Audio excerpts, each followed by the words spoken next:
But all right, hey, friend of the show, Chris Phillips. I almost called you Spurs Up Show, but hey, this is completely new. You got the shirt there for people watching the video and everything. It's SEC Unfiltered now, live Monday through Friday, 12 to 2 Eastern time, every day. Chris, we haven't talked to you since SEC Media Days, and you used the photo that we took. I mean, we're such good photographers. We just give people.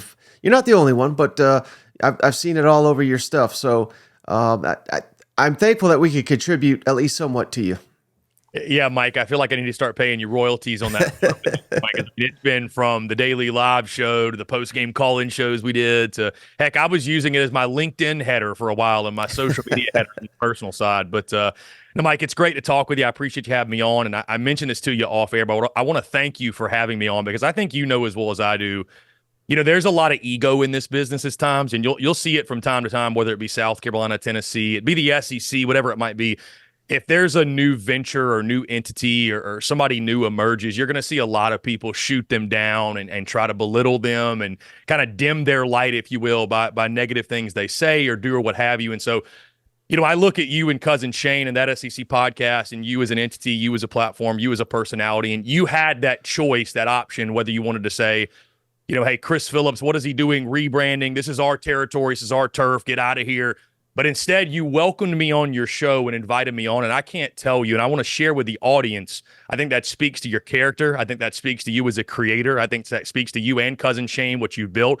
Obviously, you don't need me to tell you and give you necessarily the credit or lift you up. You guys know how good your work is and how great of a job you do for the SEC audience. But I think, again, it really speaks to who you guys are, and you understand that we can all win in this space and that, you know, everyone can win on their own merit and your light doesn't shine brighter because you try to dim someone else's. So I just want to point that out, man, because again, there's some people that maybe would have taken it personally and they would have let their ego get in the way and say, I can't collab with this person. I can't, they're trying to do this. They're trying to take my audience.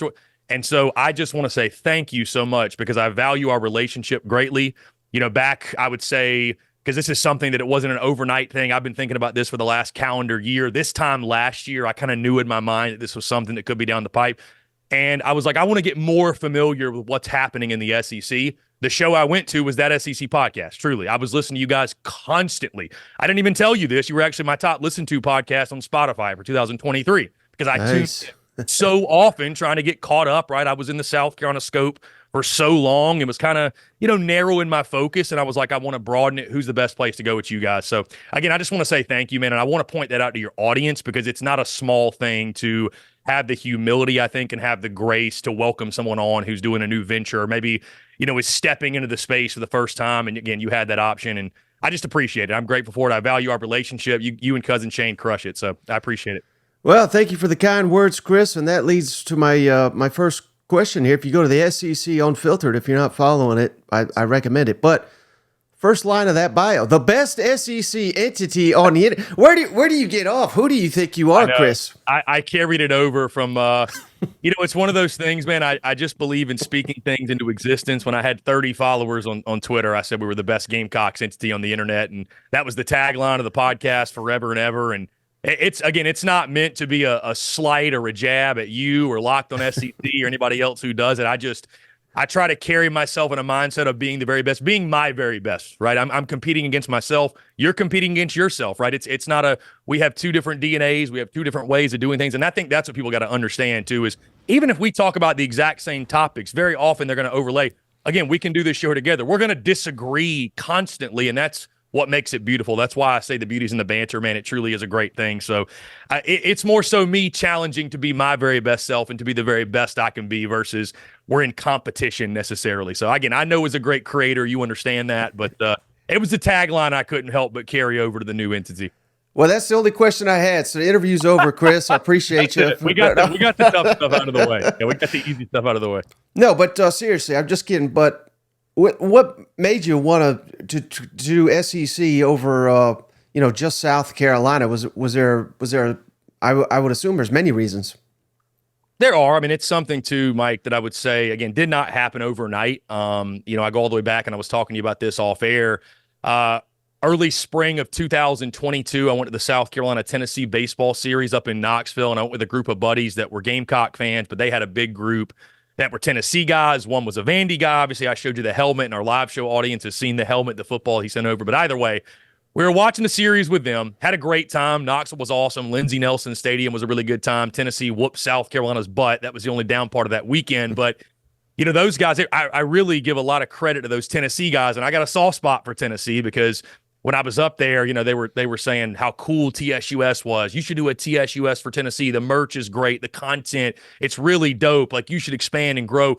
And that's what really got the gears turning, Mike. I mean, that was the first time where I thought, okay, this has benefited one fan base, one school so greatly. And I've always been objective, right? I've never been someone that I'm a South Carolina guy, just like you're a Tennessee guy, but you're objective. You're able to see things not through an orange lens, me, a garnet and black lens. You called it, you see it. And you also just love the SEC and love sports in general. And I've always been wired that way as well. I've always been painfully objective since the beginning. So, you know, the gears started turning, Mike, at that point, and I felt like, you know what, there's going to come a point where it makes sense to expand and grow. And, you know, I can't help but look at national guys and look at folks. I mean, you were a big part, you know, big piece of inspiration, guys that are doing the SEC, doing it on a national level. And, you know, I thought to myself, maybe one day that'll make sense. And it was an evolution, I would say, that really over the last calendar year, Mike, that's when it really started to take shape and take form. And I didn't necessarily know it was going to be right now, but I'll never forget the ending of that South Carolina Clemson game to end last season. I just kind of knew, and I knew even the midseason, but I just knew that was my last football season being solely a Gamecocks entity. And I had dreams and visions and goals as an entrepreneur, as a business owner, as a content creator. And that's really what sparked the decision, right? It was not to get away from South Carolina and distance myself from them at all or create a wedge between me and Gamecock fans. No, I'm the same guy. I'm the same creator. I'm the same person. What I'm trying to do is just simply open up my content to 15 other fan bases, because there was a lot of ball we were talking, a lot of content we were making that I felt like was really good. But, you know, when it's got a South Carolina label on it, it's hard for a Georgia fan or a Texas fan or an Auburn fan or a Tennessee fan to accept it and hear you out. So, you know, I sort of wanted to, you know, I wanted to remove the ceiling, my ceiling as a creator and an entrepreneur. And again, that's not taken away from South Carolina. I'm grateful forever to Gamecock fans for even putting me in the position to make that leap. And I would say, again, Mike, I'm still a South Carolina guy. I'm still the same dude. But in regards to business ventures as an entrepreneur, as a content creator, I just wanted to take that ceiling off and open up the content to the rest of the SEC. And I'm excited for it, man. I've been having a blast and looking forward to all the new relationships, meeting all the new people, interacting with all the new folks on social media. And again, we're already having a lot of fun. So something that did not happen overnight, but it happened organically. And I'm so excited where we are and we're going. It's not because you're a Clemson fan. I see that online. Why do people think you're a Clemson fan? Yeah, so I've seen a lot of stuff you posted about Dabo. No Clemson fan would ever say these things that you said about Dabo. Well, I went to a Clemson baseball camp back when I was in high school, and I wore the hat one time. I was like 15 years old, wore the hat, picture was taken. I liked the hat, to be fair. I mean, when I was younger, I would have played baseball there. You know, I was a baseball player first. I was still a Gamecock fan in that photo. Been a Gamecock fan. My first South Carolina Clemson game was 2003. I was 12 years old, the one that I remember at least.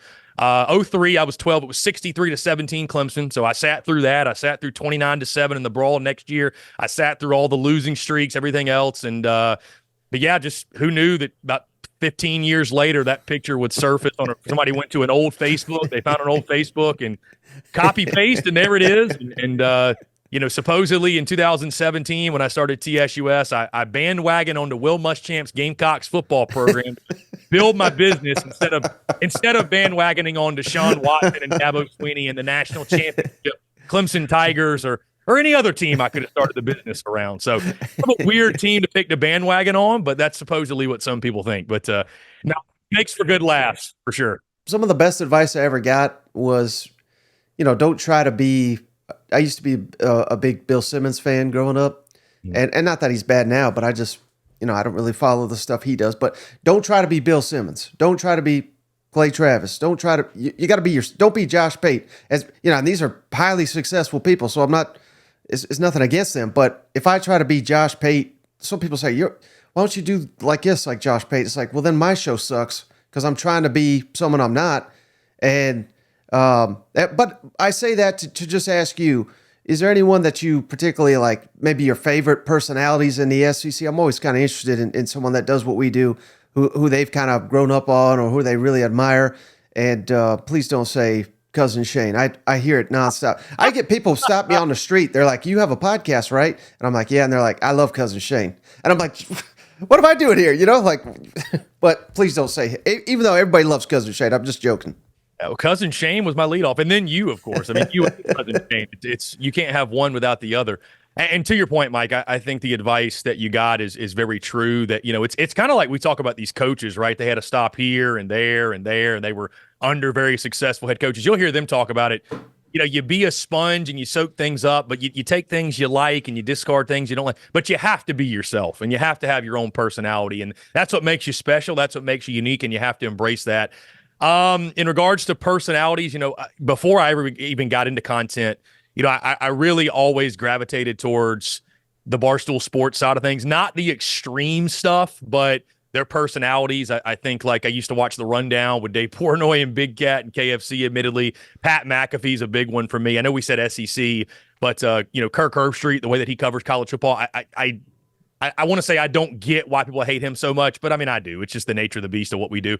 Again, seriously, you and Cousin Shane and the work y'all do in the, that SEC podcast, having Chris Doring on the show, obviously an SEC network personality. We had him on weekly and we'll do so again next season. I mean, I really admire and respect Chris and appreciate him taking a chance and taking the opportunity to come on our show weekly.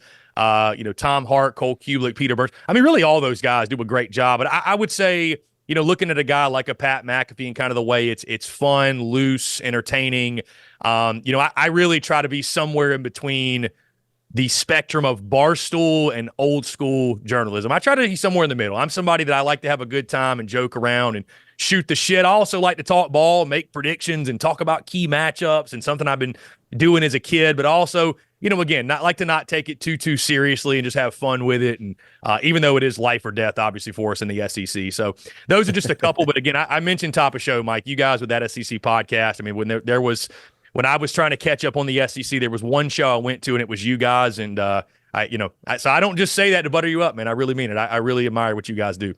Well, I appreciate you, Chris. And I don't want to just talk South Carolina or anything, but obviously I know you from just covering them for so long. And Mike, one side note, I will say, when I was listening to you, I found myself waking up in a cold sweat in the middle of the night, just hearing, "Welcome in to this episode," and then I would just hear, "What are you up to, you big Tennessee homer?" That would just ring in my head.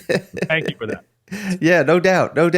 But I want to just start with South Carolina because I know you know them so well, and it feels like to me that we're at a crossroads here. I think Shane Beamer's done a lot better job than many people realize, given what he's had to work with. And I realize we're coming off a down season. Expectations were high, but we lost week one, and then it just never felt right. Like it was almost like that was an indication of what was to come the whole rest of the season. And something that we had talked about last offseason, it was just so critical that they get off to a fast start, something that has yet to happen under Shane Beamer. And given the schedule they had, they basically had no shot to really do that. And it kind of killed the momentum, so to speak. But what's your thoughts on Shane Beamer and South Carolina moving forward? Is it fair to even wonder if he's going to be the coach next year? Or do you look at the recruiting he's done and said, well, my God, I mean, he's doing a hell of a job. And I realize South Carolina's just in a unique position where if a couple key players go down, there's no coming back from that. Whereas you can sustain those injuries at Alabama, Georgia, LSU, and it not kill your seasons. The Gamecocks are just not there right now. Yeah, Mike, to your point, South Carolina football, I think you used the term a crossroads. I think that's an accurate way to put it. You look back at the 2023 season and, you mentioned the injuries. I think they had 12 on the offensive line. It was the most they had, they said, since 1999 when the team went 0-11, right? Winless in Lou Holtz's first year. But, the 2023 season, it was just a shame, I guess, for all the hype and the momentum and the expectations with the return of Rattler, return of Wells. To me, the most inexcusable performance of the season was that UNC game, right? Coming off the offseason with, again, all the hype and momentum and expectations, and not just lose, but I mean, just get beat down, 9 sacks surrendered. You knew the offensive line was going to be a major question going in that game and throughout the season, but nobody saw that performance coming. And to your point, Mike, it was almost like those issues never got fixed. Some things improved, no doubt. Some things improved, but we did not see that progression of South Carolina under Shane Beamer that we normally saw from week 1 to week 13, outside of maybe the Kentucky game, but that one was a pillow fight at best, and South Carolina rode their defense, which I will say did improve in the second half of the season, found a way to get the W. But, I mean, it's just a season of what could have been, right? If you had better blocking up front, I think really 2023 was – I think it shined light, Mike, on some of their shortcomings in the transfer portal and the way the portal gutted them last year and what they lost on the offensive line. And, I mean, listen, they swung and they missed on some guys in regards to the guys they signed, not just the guys they missed, right? They tried to lean on some FCS transfer guys on the offensive line and, you know, the defensive front as well and at linebacker, and they didn't pan out. Some of those guys just flat out did not pan out. You know, I think the buy-in, Mike, in Columbia is still really high on Shane Beamer. Certainly, I mean, no coach in the SEC is immune to losing, and you saw that last year. I was stunned, Mike, after the Tennessee game specifically, a game that, I mean, we talked about all offseason. There was no way, especially if that game was at night in Knoxville, the Gamecocks were going to Neyland Stadium and beating Tennessee after what happened in 2022. Still, after the UNC loss, I think that was a game, Mike, that a lot of South Carolina fans had circled. There is this budding rivalry between the Gamecocks and the Vols, as you know very well. And the way that loss happened, especially in beatdown fashion, that was the first time in the Shane Beamer era, the day after and the week after, that you heard the rumblings. Like, people really started to question Shane Beamer. Is he really the guy, right? Why is Beamer doing this and Heupel's doing this? I think that's one of the big reasons, because those two guys are compared against each other because, you know, you look, they came in same time. I don't think anybody would say the situation at Tennessee was better than it was at South Carolina. I mean, things were really in disarray. So a lot of folks compare the two programs. And then it was that Florida game, obviously, Mike, that just sent the season off the rails. I called that game over the summer the most important game for South Carolina. You felt like on the home field, they blew you out in 2022. That was one you had to have. And that proved to be the one that cost the Gamecocks a bowl game. And, you know, some might turn up their nose or they might scoff at a bowl game appearance. But, I mean, for South Carolina and building a program early on, it's still a big deal to go to a bowl game. And it's a big deal to just have some positive momentum in the postseason, get those extra practices, what have you. So, I would say, to your point, Mike, with all that being said, year 4 is a pivotal year. I mean, I think Beamer's going to get till year 5 no matter what, because I think the buy-in is there in Columbia. But if you look way too far ahead and you look at their schedule, and I know they lose Rattler, they're going to have tons of question marks. They added Rocket Sanders in the portal. Outside of that, I think they've had some decent portal additions, some nice ones. There's a lot of guys that are TBD in regards to what type of impact they're going to have on the SEC level. But, I mean, there are 4 kick-in wins on their 2024 schedule. Akron, Wofford, Old Dominion, and then Vandy. Dare I say Vandy? That's, if we're not talking about that one as a kick-in win, there are bigger problems than we realize. So there are 4 games you absolutely will be expected to win.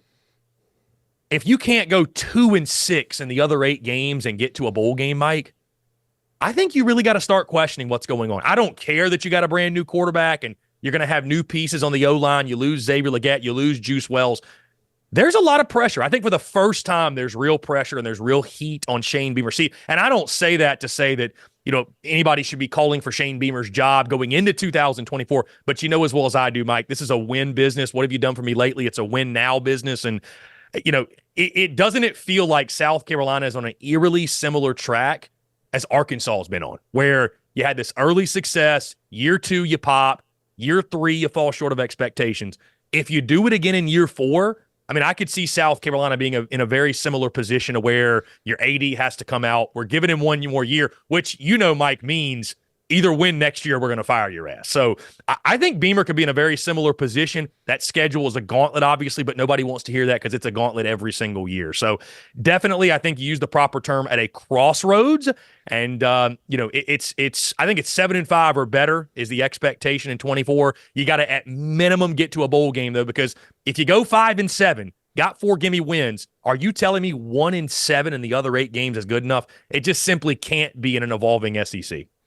And then I may have this a little wrong. I mean, we dove into the schedules when they came out, but a lot's happened since then. So I've not had time to fully process the 24 schedules. But I believe no Tennessee, no Florida, no Georgia on the schedule for the Gamecocks. So obviously Clemson's the big rival, but staying in the SEC, what's the one game you think South Carolina fans want the most next season? The game that they want the most outside of Clemson, of course, right? That's the big one. There's a lot of folks that would say that we can only win one game a year, right? It's going to be that. And every fan base has got that game, if you will. And it is weird, right? First time since 1991, South Carolina will not play Tennessee, Georgia, or Florida. I think the game that Gamecock fans want the most, Mike, this one actually, now that I think about it, feels like a really easy answer. There's a guy named Juice Wells that went down to Oxford, Mississippi, and the Ole Miss Rebels come to town to kick off November. I think South Carolina fans, because of that, it would be a huge win, obviously, too, because I'm already seeing way too early top 25s with Ole Miss in a preseason top 5. And with what they've done in the portal and what they just did this season, and with Lane Kiffin obviously leading the way, I think they deserve that ranking. So for what it would mean to win that game, the type of team South Carolina would have to win that game, but also that Juice Wells factor, I don't know if there's going to be a more vicious environment at Williams-Brice Stadium than that one. So I'd probably go with the Ole Miss game. I think second on that list will probably be at Kentucky, just because it's a big game. I think it's a pivotal game for their season. It's week 3 on the road in Lexington. Mike, you talked about the slow starts that have haunted Shane Beamer's program. It definitely feels like, again, looking way too far ahead. If South Carolina is going to overachieve, they're going to get to 7 wins, God forbid more. I think that one at Kentucky is one you got to have, but the Juice Wells factor makes that Ole Miss game must-see TV. I can't wait to watch that. Yeah, well, let's get into some Ole Miss then, Chris, because you had some comments online, and you referenced this earlier as well, that there's going to be disagreements that are going to be had, and that's one thing I like about you. You state your opinion, and you're not trying to suck up to anybody, and you took real issue that I said Judkins better than Jackson Dart. You said no way in hell can you put a quarterback over Judkins, but I just think Judkins top. I mean, hell, maybe a top 5, maybe a top 10 player in the entire country. I don't think Jackson Dart's touching that. I mean, I think he's a very good player in a very good system, but I was just, I was rattling down in my head. I mean, Georgia's not trading Dart for Beck.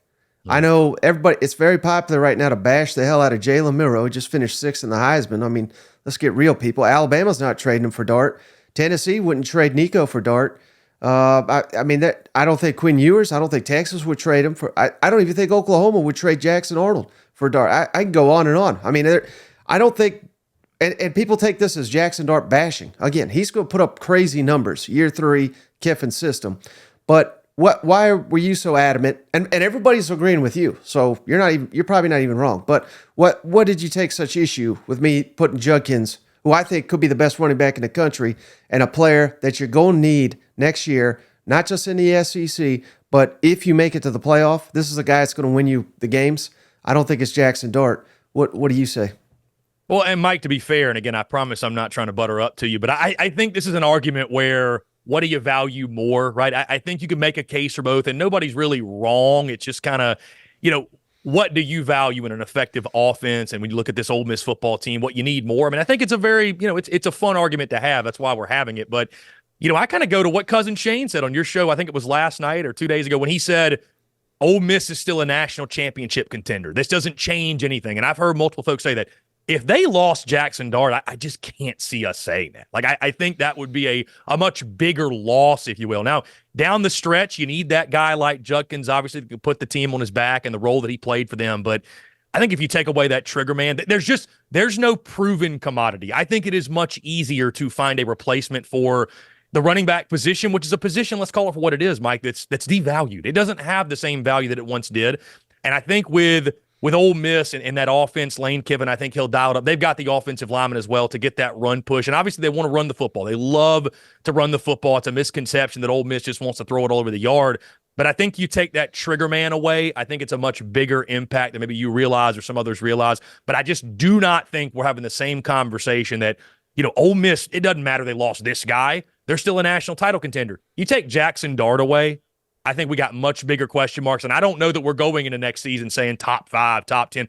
I think most folks just expect, as I do, to admittedly, just expect Ole Miss to be able to plug and play versus at the quarterback position, there's a little bit more to it. I just think there's a little bit, it's always a scarier thing when you're having to replace QB1 versus RB1. So certainly to your point, Mike, and maybe Quinshon Judkins ends up back at Ole Miss, right? He's visiting Ohio State. There's been some chatter, would Ole Miss fans take him back? And obviously there's other stuff, right? I saw you guys' video, and I saw the Instagram story as well with Dart essentially just throwing shade on Quinshon Judkins. And so I don't know how the locker room would feel if they even want him back. But I think Ole Miss, with or without Judkins, preseason top 5, at worst top 10 team, and realistically national title contender, 12-team college football playoff contender. I think without Dart, I question that. Are you buying Ole Miss as a playoff contender with the way they've managed NIL and the growth that Kiffin has led to that program? No Bama on the schedule. That's they got to be thankful for that, because they sure as hell can't beat Alabama. But they do get Georgia. They get them in Oxford. I believe they go to LSU. That's going to be one of their tougher games. They get Oklahoma at home. Those are their 3 toughest, at least on paper, and 2 of the 3 at home. I think if they go 1-2, they're probably a playoff team if they win the rest. If they go 2-1, I think for sure they're a playoff team if they go 2-1 in those 3 games. So you're buying the Ole Miss stock right now? How can you not buy the Ole Miss stock, Mike? I mean, that's we talked about today on my show about the transfer portal and the latest rankings. And of course, Ole Miss is number 1. But I mean, you just go down the list of the guys they've added. I mean, it's just dude, stud. I mean, they're all big-time contributors, right? And the way I think Lane Kiffin, he ruffled a lot of feathers after that Georgia game when he said, we got to go get guys like Georgia's got, right? He just flat out came out and said it. The way they've beefed up the defensive side of the football, I feel like with Lane Kiffin, you can, be rest assured they're going to be fine on the offensive side. And certainly with those guys they've added, I think they're going to be just fine. But I think he understood after that Georgia game, we got to get bigger. We got to get more physical. I think Pete Golding did a pretty good job this year in year 1. What they've done in the portal, beefing up that side of the football, man. I just, after the momentum they built, winning 11 games, first time in program history. I will say this, Mike, I think it's going to be a fun conversation over the course of this offseason or preseason or what have you to talk about Ole Miss and Mizzou. And not to be negative, but which one is more likely to fall short of these crazy expectations we're going to set for them this year? Because it's really easy to sit here right now and say, oh, they're for sure going to win 11 games and or 10 or 11 and be a college football playoff contender. But things change. Rosters change. Coaching staffs change. Schedules change. So, but man, it is just virtually impossible not to buy Ole Miss, their stock in regards to being a 12-team college football playoff team. Now, I'm not ready to say our good friend J.D. Pickell, I think he said that he may be picking them to win the SEC title. I don't want to put words in his mouth, but certainly a contender. But, listen, if you win double-digit games, you're in the 12-team playoff, and I don't see any world where they don't. Their schedule sets up well as well, Mike. You mentioned in regards to that front half. They're going to be able to build some momentum. They're going to have, obviously, all these new pieces, get them acclimated. Yeah, I'm all in on the Rebs in 2024. Off air, you had a little, I don't even want to call it a hot take, because I agree 100% with you. We're recording this before the national championship, but had they put in a different team into this playoff, we'd be seeing them tonight. Can you kind of rehash your thoughts there? Yeah, Mike, speaking on, and I'm excited to watch it too. It hasn't happened yet by the time we're this conversation's happening, Michigan and Washington. But, I just simply said that in final thoughts on the game that I think there's nobody's kicking themselves more watching that ball game than Georgia fans and Georgia players, coaches, that entire program. Because in my opinion, Mike, the best team in college football, for my money's worth, and I'm sure your money's worth, was Georgia. Now, Bama fans are going to hate me for it, as you should, by the way, because you know what? Bama, they took it to Georgia. Georgia knew what they had to do, and they fell flat on their faces, right? Nick Saban owns Kirby Smart. We all danced on Saban's grave. Heck, I was one of them too last summer. 9-3 is what I had Alabama at. You said the dynasty was dead, and goodness, Nick Saban just shoved it up our rear ends again. So, they did what they had to do. But even right now, even looking at the playoff last week, I was watching that Bama-Michigan game, and I posted this at halftime. I said, how much would Georgia be up right now? Bama had 97 yards of offense, right? They were down 3 points. And the way Michigan played in that game, Georgia played one of their sloppiest, worst games of the season. They shot themselves in the foot. They had self-inflicted wounds, something they really had not done all year, right? I mean, my mind just keeps going back to the weird jet sweep thing where Beck tosses it up. It's a fumble. Bama gets it right there inside the 20. I don't want to say they practically handed them the game, but they practically handed them the game. And they had a banged-up Brock Bowers and Ladd McConkey. I'd take Georgia right now over Michigan. I'd take them over Washington. I would have taken them over Texas. And I would have taken them over Bama. I think Georgia beats Bama 7 out of 10 times at worst out of 10 games. If those two teams play each other, and I just think that was one of those days, Georgia picked their worst time of year to have their worst game. And so again, we'll never find out. That's why I'm so excited for a 12-team playoff, Mike. People will say, oh, it demeans the value of these games. But we get to find out on the field who the best is, right? I mean, should one Saturday ruin your chances, ruin the opportunity to prove you're the best? And again, I think if Georgia, and the fact they fell from 1 to 6, that's a whole separate conversation that's absurd. They fell behind Florida State, which goes to show you the committee, they didn't have any clue what they were doing anyway. So throwing darts at a dartboard and throwing something at a wall, hoping it sticks. So yeah, Mike, to the point, we'll never know. But if I was a Georgia fan watching that national title game, I'd just be kicking myself because one bad Saturday cost your football team an opportunity to win back-to-back national championships. And I think they would have done it. I mean, and it's not because they beat up on Florida State's practice squad. It's because we watched them all season long, and we know, and you're not going to get the best version of a team every time. But the version we saw most of the year would have beat anybody in that playoff. That includes Bama in a rematch. Yeah. Well, you said a lot there that I kind of want to ask you about, but where I really wanted to ask you, 12-team playoff, obviously. Right now, again, this is before the national championship. We're about to get Michigan and Washington, two teams, Chris, that, I did see, it would be totally unfair to say Michigan had no hype or, Bruce Feldman even, I think, picked them to win the national championship in the preseason. But this is not your usual championship game. It's always an SEC or ACC. It's, 5 stars galore. If you look at the 24/7 Sports composite, this is Alabama's roster is like literally the most talented ever for what that's worth. But I guess what I'm trying to get at, Chris, with Washington and Michigan in the championship, personally, I think that's a direct reflection of NIL, transfer portal, and this new era that we're in, and the playoff, as well. Do you think we'll see more of that in the 12 team, or because we'll get Georgia more likely than not in there, teams like that? Do you think at the end of the day, because you could swing it either way, you could say, well, hell, Georgia's more talented and deeper, and so is Alabama. Their depth will outlast a Washington if Washington had 2 more games. But where do you think this is going? Do you think we'll see more outliers like this, or will the 12-team model favor the teams with the best talent like the previous system did?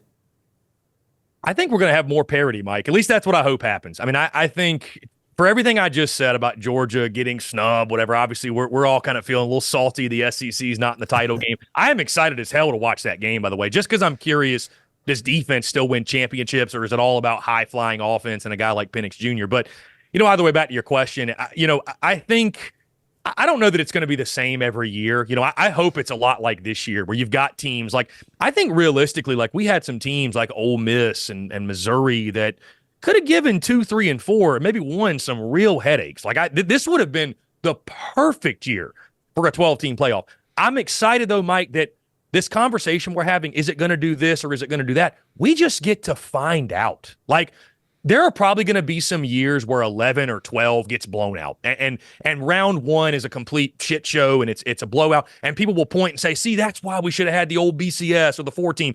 But there's going to be some years, I would almost guarantee you, because like you mentioned, the portal, NIL. I heard you talk about this all offseason. Like, people complain about a certain guy going to Missouri, whether it's a 5-star or a portal. Like, why not be excited about that? Like, the ball is getting better. There are more teams that have more interests, that are better, that are competing for more things. Like, think about this, Mike. Tennessee, for example, right? Going into next season, they just won 9 games. And I think I saw you say they were the only SEC team to win 9 games. I saw what you did there with that. But what's fun about this now with the 12-team playoff, especially for people like you and us that do this for a living, is, versus this time last year, what have you, we be talking about, can this team get back to 8-4, win 9 games?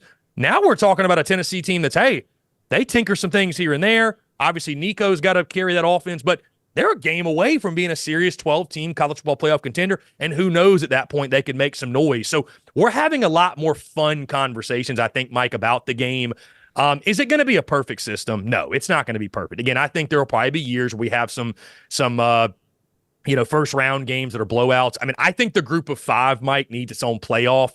I don't want to see Liberty in there, man. I don't want to see Tulane. I know Tulane beat Southern Cal. I think it was last year. But, like, realistically, right, we saw what happens when a team like Liberty goes up against Oregon, and it's a bloodbath. But I do think, because like you mentioned, NIL, the portal, especially with it being the Wild Wild West, these programs that have really invested in those things, I think they're going to continue to reap in the talent and get better and better. And I think there's going to be, I don't think Georgia, Bama, these top tier programs have the monopoly on all this great talent anymore.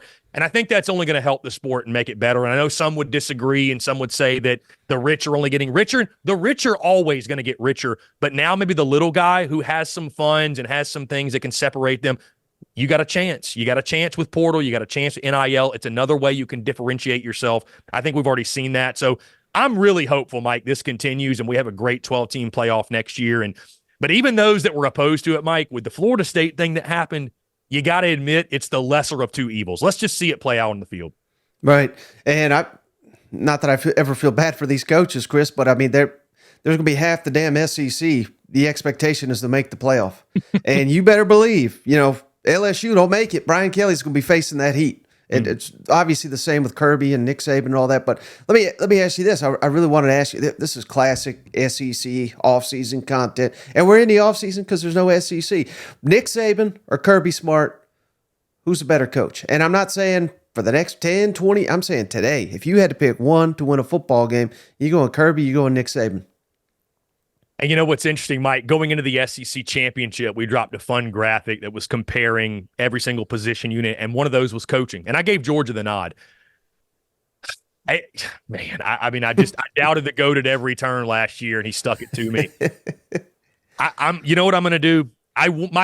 My heart wants to say Kirby Smart, but you're not, like you mentioned, you're not talking about for the long term. You're not asking me to pick a coach for the next 5 years. You're asking me today who's better. We just saw Nick Saban beat Kirby, man. We just saw it happen. I got to put respect on the GOAT's name. Now, if you're asking me today, I'm starting a new program, who do I want to build it? I'm going Kirby Smart. But today, I think Nick Saban's earned that right, man. We tried to dance on his grave for so long, and all he did was rise from the dead. And they went and won the national or SEC title, excuse me. So I got to go Nick Saban today, just because he stuck it to me so many times last season. Yeah, and when do you think he retires? And do you want him to retire? Because I've been waiting for this man to retire for 10 years. He's killed Tennessee, he's killed the SEC till Georgia has risen up here recently. But I thought he was bad for the game, dominating the sport. Now I've kind of done a 180, Chris. He's like Darth Vader. I think he's still the bad guy, but he makes it fun, and the sport will not be the same without him. And now that at least Tennessee is like somewhat competent against him, I maybe that's part of it too. But how long before you think he retires? And will that be good or bad for the SEC? What's your thoughts? And Mike, what's interesting, the way you talk about Nick Saban, that's how I felt as a youngster, admittedly, watching Tiger Woods. I was always a Phil guy over Tiger Woods. So I disliked Tiger. I wanted him to lose. And then, when he had his scandal and he had his injury and he was away from the game of golf, it was like, I really actually miss that guy. He makes it more fun. It's fun to have a villain. And so that's what Nick Saban serves for a lot of us. And I don't think he's retiring anytime soon. No, at least not right now. Here's the thing, though. When it does happen, we're not going to expect it, right? It's not going to be expected.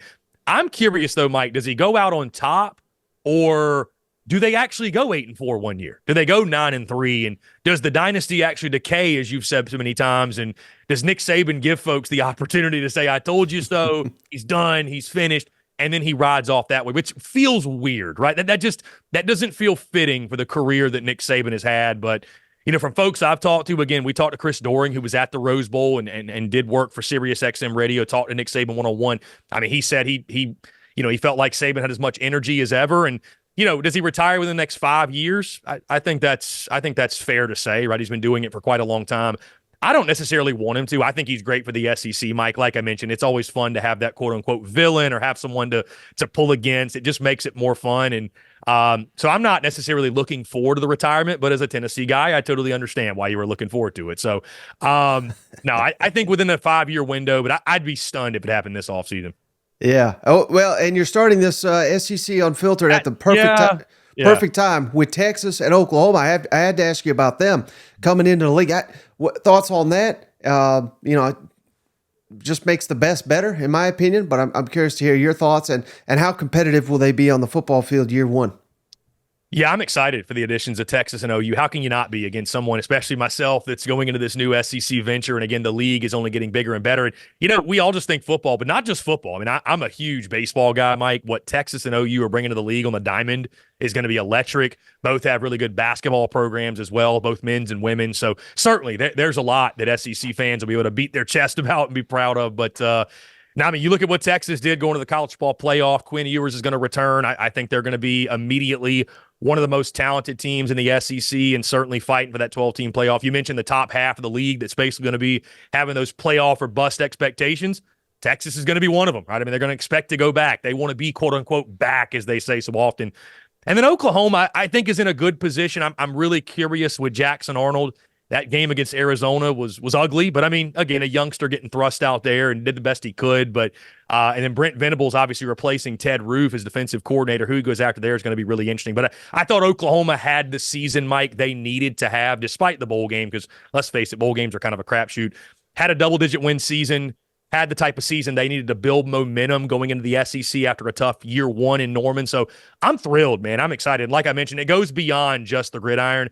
You talk about basketball and then baseball as well, man. I'm a baseball guy at heart. I'm sure you know that. I love college baseball, and so I can't wait selfishly to talk SEC baseball. But no, it's only a positive addition to the league, and it only gets tougher, right? It's interesting, like you mentioned, half the league has this playoff or bust mentality, and I mean, listen, that's because it's a more realistic goal to make the 12-team playoff than it is to win the SEC championship. I mean, if you win the SEC title at this point, I mean, that is. You ought to get like an extra asterisk or an extra piece of a trophy or something because, I mean, it's a gauntlet, man. It's going to be a straight-up gauntlet. And certainly Oklahoma's feeling that. I thought their schedule was one of the toughest in the 2024 release. And then, Mike, of course, we get Texas OU brought to the league. And then Texas and Texas A&M. I know we're all looking forward to that one, man. That is going to be absolutely electric. So there's a lot to be excited about. I know there's some – but what I think is interesting too, Mike, is I think there's some programs – middle to lower tier that are saying, kind of beating their chest over the SEC stuff and come on, bring it on. Y'all don't know what y'all getting into. And it's like, it might be your program having a win or two less every year. So I'd be careful. I'd be careful talking that talk. But no, it's going to be awesome, man. I can't wait. Yeah, one of those teams that's probably going to get an extra loss, Florida. What do you make of Billy Napier? Does he survive? And he's an interesting case study, Chris, because years ago, this was the trajectory. You bring in your guys, you develop. That's all out the window with guys like Heupel and Kiffin and others having success right away with the portal. I don't know. I think the coaching world is rooting for Billy Napier because he's a good guy. He's doing it the old school way. But I just don't know if that's going to – I don't think you can do that anymore in today's SEC. What's your thoughts on Billy Napier and will he survive this, do you think?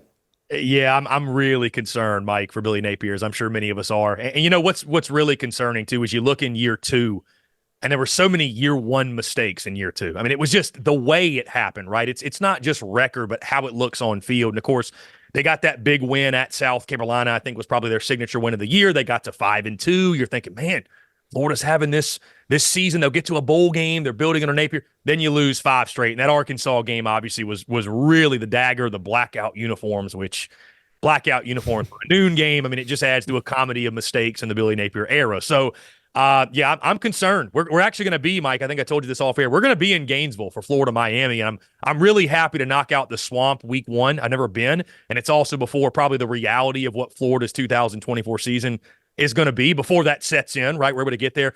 I look at that Texas A&M game in week 3, Mike. That's a really big one, right? Mike Elko, first-year head coach. We've seen a couple of Gators go to Texas A&M, and, man, if you let them come in and beat you with your own guys practically, right? Then Trevor Etienne's gone to Georgia, and there's just so many things swirling around that program, and the expectations are sky high, and you just don't get 5 years in this day and age, in this era, to turn it around, Mike. So if I had to guess, I hope Florida fans and the administration they're patient with Billy Napier. I don't think they're going to be, because I think Florida is probably looking at right now 5-7.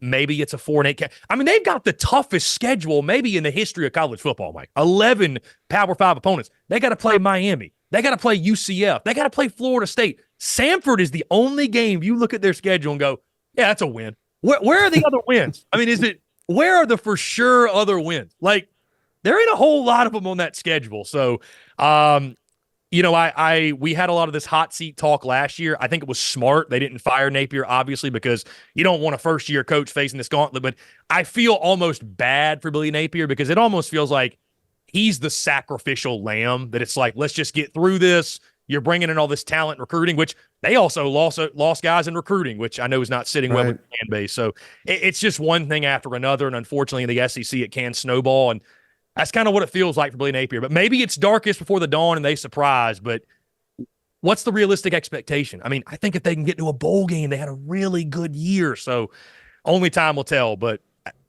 I don't think Billy Napier is the head coach in 2025. All right, final thing for you, Chris. Really appreciate your time. I want to test your neutrality. You're SEC now, so you got to be neutral here as best as you can. Nico, up at Tennessee, I mean, what are the odds he's the best Heupel quarterback to date? And based on recruiting, he's the best talent he's ever had to work with, and he just started the one game against Iowa, who I was told was elite on defense. I don't think they were, but I was told they're elite. And I thought for a true freshman in his first start, I thought he looked incredible. And if he is what he's cracked up to be, what can Tennessee be, do you think, under Josh Heupel? Are you able to properly pronounce his last name, by the way? I'm sure you can, but dude, I cannot. No. I recapped that Citrus Bowl, and I was very complimentary of Nico, but I thought I was saying it right. And boy, when I tell you Tennessee folks, they let me have it about you're mispronouncing his name. I'm like, I am genuinely sorry. I thought I was saying it correctly. So I'm going to do some more practice. It's not quite ready. Maybe by SEC Media Days, I will have that ready to go and I can pronounce it confidently again. But I mean, listen, I think the Nico for Heisman chance, get him going. Nico for Heisman. You making some Nico for Heisman shirts yet, Mike? I think it might be time. Let's get it rolling. No, seriously. I mean, I think you look at the skill set. You look at that game against Iowa, and I love how people want to discredit Iowa after the game. The Big Ten team overrated. But, I mean, that was one of the best defenses, if not the best defense in all of college football. Tennessee just ran through them. I mean, up and down the field. I think you got to love what you saw from Nico, man. And I wondered why Josh Heupel didn't play him more. Credit to Joe Milton. I thought he was a steady hand transitioning from Hendon Hooker to the Nico era, which is basically what Milton served as. But, when you look at the arm strength, obviously the arm talent, there was a video I saw from that Citrus Bowl of Nico rolling out to the right, throwing on the run, threw a dart. I mean, on the sideline. You look at the mobility, the legs. Obviously, had a couple of 3 rushing touchdowns in that ball game. I think he absolutely, Mike, and I'm hesitant to say this because, man, Hendon Hooker was special. I mean, to this point, we could probably argue he was the best quarterback in Tennessee history, right above Peyton Manning. I mean, I've heard Tennessee folks say that on record. So is Nico going to be that level? It's tough to say right now, but he's got that potential. And the good news is he's going to have the running game to help him because it's a Josh Heupel scheme, a Josh Heupel system. I think the way they're reloading there on the offensive line, at the running back position, the skill position guys. They get Brew McCoy back next year. That's a huge boost. Squirrel White is back. And again, it's Tennessee football and it's Josh Heupel. Like, he's in a great system. He's in a quarterback-friendly scheme. I don't know that we should expect the world from Nico in year one, but if you're asking me in, say, 2 to 3 years, is he the best quarterback in the SEC? I think we could realistically be saying so, yes. Because, I mean, again, this guy, it's just scratching the surface of what he can do, what we saw in that Citrus Bowl. So he's going to have the pieces around him. Tennessee's building defensively as well. That front 7 was great this past year, and I think it's only going to get better. So, I mean, I think the sky's the limit, Mike, for Nico. And I think Nico could guide Tennessee to a 12-team college football playoff? I'll put it this way. I'll be surprised if he doesn't. I'll be surprised if Tennessee doesn't win double-digit games with Nico under center. Yeah, well, that's the perfect way to end it. I got no more further questions for Chris Phillips, SEC Unfiltered. Can you tell us, Chris, my audience, how can they follow you? How can they find the show? Again, Mike, I want to say to you, thank you so much. I'm grateful for you, your friendship, what you and Cousin Shane mean to me, and an inspiration to many of those in the industry. So, and like I mentioned, it's just awesome to chat with you, and I truly value our relationship. But yeah, my name's Chris Phillips. We're at SEC Unfiltered on X, Facebook, Instagram, TikTok, wherever you get your content. You can find us there. Daily live show, just simply SEC Unfiltered Live, airs daily noon to 2. Facebook, YouTube, and X. And the podcast drops daily, iTunes, Spotify, Google Podcasts, wherever you get your podcasts, at SEC Unfiltered. And we're actually going to be adding other shows in the network, Mike. It's not just going to be me. That's one of the other reasons I forgot to mention in the beginning I made this transition is because I have entrepreneurial goals and visions and dreams. And one of them is building a full-fledged company, full-fledged entity that goes beyond just Chris Phillips, right? I've been a solopreneur for quite a long time. So I think we're actually in the process right now of adding another daily live show. We're adding a team of contributors that'll write articles over at secunfiltered.com. So highly encourage folks to check that out. We're also going to have merch at some point. We're going to get back in the merch game. So a lot happening right now. We're just getting this journey started, but the joy is in the journey, certainly, and I'm enjoying every step of the way. And again, Mike, I can't say thank you enough, and we'll get you back on the airwaves as well to start that Nico for Heisman campaign. Get that rolling here early in the offseason.